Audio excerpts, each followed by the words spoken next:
Hi friends, जीडीपीएल team आप सभी का वेलकम करती है। और आज के इस स्पेशल वीडियो में हम बात करेंगे कुछ इतिहास से संबंधित इंपॉर्टेंट क्वेश्चंस को लेकर, जो आपके एग्जाम की दृष्टि से अति महत्वपूर्ण है। आई होप ये वीडियो आपके लिए बेहद मददगार साबित होगा। अगर ऐसा होता है तो इसे लाइक करना ना भूलें, शेयर करना ना भूलें और साथ ही अपना बहुमूल्य फीडबैक देना ना भूलें। और हमारे ज़्यादा से ज़्यादा वीडियोज़ के अपडेट का लाभ उठाने के लिए हमारे यूट्यूब चैनल जीडीपीएल को सब्सक्राइब करना ना भूलें। देखिएगा, मैंने पिछले वीडियो में भी आपको एक ईमेल आईडी प्रोवाइड करवाई थी, सो दैट आप अगर अपनी कोई ट्रिक्स या कुछ स्पेशल कोई चीज़ हमारे साथ शेयर करना चाहते हैं तो हमारी ईमेल आईडी emerging.star11@gmail.com पर आप सेंड कर सकते हैं।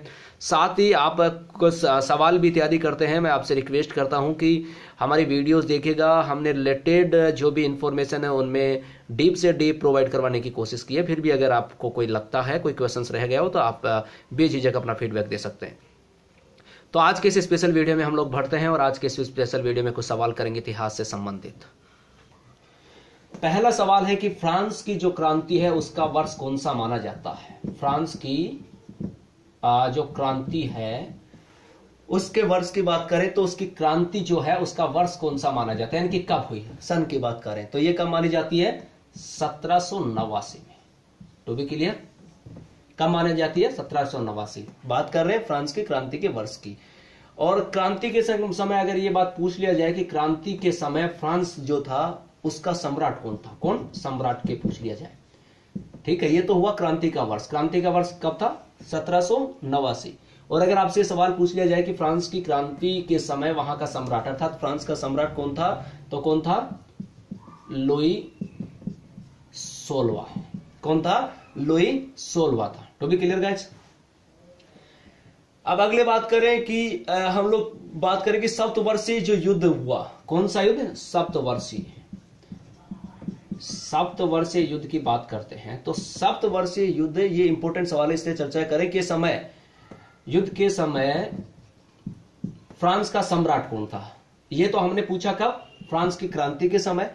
और अगर पूछा जाए कि सप्तवर्षीय युद्ध के समय फ्रांस का सम्राट कौन था तो कौन था, लुई 15। कौन था, Louis 15। To be clear guys, यानी कि एक सवाल और एक सवाल के साथ हमने यहां 3 क्वेश्चंस को सॉल्व किया है। To be clear. नेक्स्ट सवाल की तरफ बढ़ते हैं। है लुई 16 का शासनकाल अगर पूछ लिया जाए बाई चांस कि लुई 16 जो हुआ उसका शासनकाल कौन सा माना जाता है, तो उनका शासनकाल माना जाता है 1774 से 1794। कब माना जाता है, 1774 से 1794 माना जाता है उनके शासन का काल। किसका, लुई 16 का। To be clear. और अगला करें, टेनिस कोर्ट की शपथ कब ली गई, किसकी, टेनिस कोर्ट।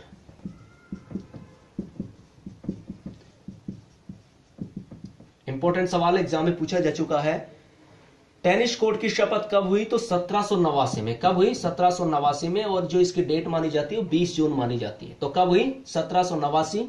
और वैसे 20 जून 1789 मानी जाती है गाइस, किसकी, टेनिस कोर्ट की शपथ। काफी बार एग्जाम में पूछा जा चुका है। अगले सवाल की तरफ बढ़ते हैं। अगर अगला सवाल करें तो अगला सवाल है, फ्रांस का राष्ट्रीय दिवस कब मनाया जाता है, तो 14 जुलाई। फ्रांस का राष्ट्रीय दिवस की बात करें तो कब है, 14 जुलाई। और इसे में हम लोग पूछते हैं वाटरलू का युद्ध है। काफी बार एग्जाम में आता है ये, ठीक है। तो वाटरलू के अगर युद्ध की बात करें तो ये कब हुआ था, 1815 में। और ये हुआ था कब, जून में। कब हुआ था, जून में। 18 जून 1815 माना जाता है इसकी डेट। To be clear guys. अब नेक्स्ट बात करते हैं तो नेपोलियन का शाब्दिक अर्थ, मान लीजिएगा यहीं से हम लोग बात कर लें कि नेपोलियन का शाब्दिक अर्थ क्या होता है। नेपोलियन का शाब्दिक अर्थ क्या होता है, ठीक है। कई बार इस तरह के सवाल भी होते हैं। तो नेपोलियन का शाब्दिक अर्थ की अगर हम लोग बात करें तो घाटी का शेर। क्या होता है इसका अर्थ, घाटी का शेर। To be clear guys. सबसे पहले फ्रांस का राष्ट्रीय दिवस 14 जुलाई, वाटरलू का युद्ध 1815। To be clear. और नेपोलियन का शाब्दिक अर्थ जो है वो क्या होता है, घाटी का शेर होता है। To be clear. मैं ही राज्य हूं, मैं ही राज्य हूं, ऐसा व्यक्तित्व किसने दिया, क्या, मैं ही राज्य हूं। ऐसा व्यक्तित्व किसका था, लुई 14 का। किसका था, लुई 14 का कथन था ये। टू बी क्लियर, लुई 14 का। यानी कि मैं ही राज्य हूं, यह व्यक्तित्व किसका था, लुई 14 का। राइट इन, ठीक है गाइज। अब अगला है कि मॉन्टेस्क्यू जो था उसकी प्रथम रचना कौन सी थी? तो मॉन्टेस्क्यू की प्रथम रचना क्या नाम है? एमिली। मॉन्टेस्क्यू की प्रथम रचना कौन सी मानी जाती है? तो प्रथम रचना कौन सी मानी जाती है? तो उसकी प्रथम रचना मानी जाती है एमिली। एमिली। और अगर सन पूछ लिया जाए कब मानी जाती है तो ये आई थी 1721 में। कब आई थी? 1721 में। To be clear. अगले सवाल की तरफ बढ़ते हैं। तो हमारा अगला सवाल है, टॉमस पेन की प्रसिद्ध पुस्तक, या आपसे पूछ लिया जाए कॉमन सेंस के लेखक, कॉमन सेंस के लेखक कौन है? तो राइटर की बात करें तो कौन है? Thomas Paine. कौन है? Thomas pen.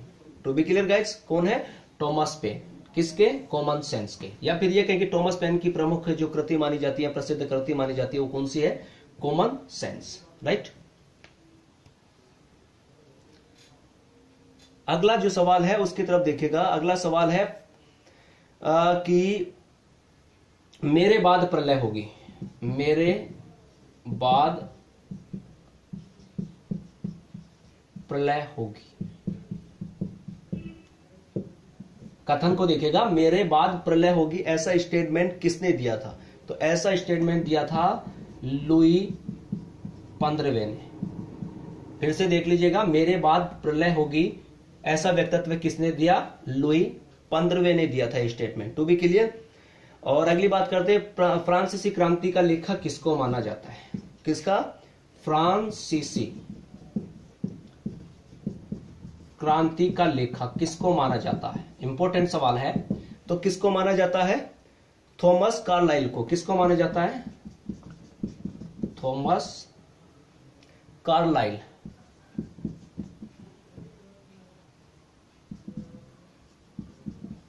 किसको माना जाता है? थॉमस कार्लाइल को माना जाता है। किसका? फ्रांसीसी क्रांति का लेखक। बहुत इंपॉर्टेंट सवाल है गाइस, ठीक है। अगला अगर हम लोग करें कि आशिया रेजिम से तात्पर्य क्या है? आशिया, नेक्स्ट मेरा सवाल है, आशिया रेजिम से क्या तात्पर्य है? आशिया रेजिम से क्या तात्पर्य है? तो जो आशिया रेजिम है उससे हमारा क्या तात्पर्य है? तो इससे क्या तात्पर्य है? पुरातन व्यवस्था। क्या तात्पर्य है? पुरातन व्यवस्था। टू बी क्लियर गाइस, क्या है? पुरातन व्यवस्था हमारा करेक्ट आंसर होगा। To be clear. अब बात करें कि फ्रांसीसी क्रांति में एक हम लोग प्रतीक की बात करते हैं, तो उसमें समानता का प्रतीक किसको माना गया था? फ्रांसीसी क्रांति के बारे में बात कर रहा हूं, तो उसमें समानता का प्रतीक किसको माना गया था? अर्थात फ्रांसीसी जो क्रांति थी उसमें समानता का प्रतीक किसे माना गया? किस? पिरामिड। किसको? Pyramid. To be clear guys, ये याद रखना है। और दासों की अगला सवाल है, प्रकृति की ओर लौटो, ये कथन किसका है? किसकी तरफ? प्रकृति की ओर लौटो, कथन किसका है? तो रूसो का। यहां पर हम लोग जो बात कर रहे हैं वो स्पेशली फ्रांसीसी क्रांति को लेकर की बात कर रहे हैं, इस बात का आपको ध्यान रखना है गाइस। और फ्रांसीसी क्रांति में अगर बात करें तो दासों की आजादी का प्रतीक किसको माना? दासों की आजादी का प्रतीक किसको माना? तो ये उनका प्रतीक क्या था? टूटी हुई जंजीर। क्या था? टूटी हुई जंजीर। तो भी क्लियर गाइस, फिर से सुन लीजिएगा। फ्रांस की जो क्रांति थी उसमें दासों की आजादी का प्रतीक क्या था? तो क्या था? टूटी हुई जंजीर। और प्रकृति की ओर लौटो, ऐसा कथन किसका था? रूसो का था। या यूं कहे रूसो का जो व्यक्तित्व था धर्म के बारे रूसो का प्रसिद्ध जो व्यक्तित्व था वो क्या था? प्रकृति की ओर लौटो। और ये पूछ लिया जाए कि रूसो का धर्म के बारे में क्या व्यक्तित्व था? धर्म के बारे में रूसो का क्या व्यक्तित्व था? अगर ये वाला सवाल आपसे कर लिया जाए तो उसका क्या था? दम्भी व अभक्त। क्या था? दम्भी व अभक्त। यानी कि रूसो का धर्म के प्रति कैसा ख्याल था? दम्भी व अभक्त। To be clear. और दासों की आजादी का प्रतीक, फ्रांस की क्रांति के बारे में बात कर रहे हैं, टूटी हुई जंजीर। ठीक है। और अगले सवाल की तरफ हम बात करते हैं। तो हमारा अगला सवाल है कि सोशल कॉन्ट्रैक्ट जो है इस पुस्तक के रचयिता कौन है?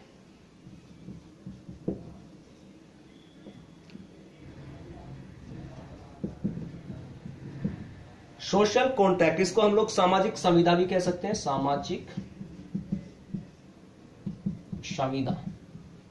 इसके रचयिता कौन है? काफी बार एग्जाम में पूछा जा चुका है। तो इस वाली जो बुक है इसके लेखक कौन है? वाल्तेयर। कौन है? वाल्तेयर। बहुत इंपॉर्टेंट सवाल है एग्जाम की दृष्टि से। या फिर वोल्टेयर की प्रसिद्ध पुस्तक की बात करें तो क्या है? सोशल कॉन्ट्रैक्ट यानी कि सामाजिक संविदा। गाइस, फ्रांस की क्रांति से लेकर के हमने कुछ क्वेश्चंस को यहाँ पर समावेश किया है। हमारे एक्सपर्ट के द्वारा ये जानकारी प्रोवाइड करवाई गई है। अगर फिर भी आपको कोई कंफ्यूज होता है तो आप लोग संबंधित जो ऑथेंटिक बुक उनकी स्टडी करें और अपने फीडबैक के माध्यम से आप अपना सवाल कर सकते हैं। आपके फीडबैक का हमेशा से वेलकम रहेगा। अगले वीडियो में फिर मुलाकात करेंगे। Thank you for watching this video.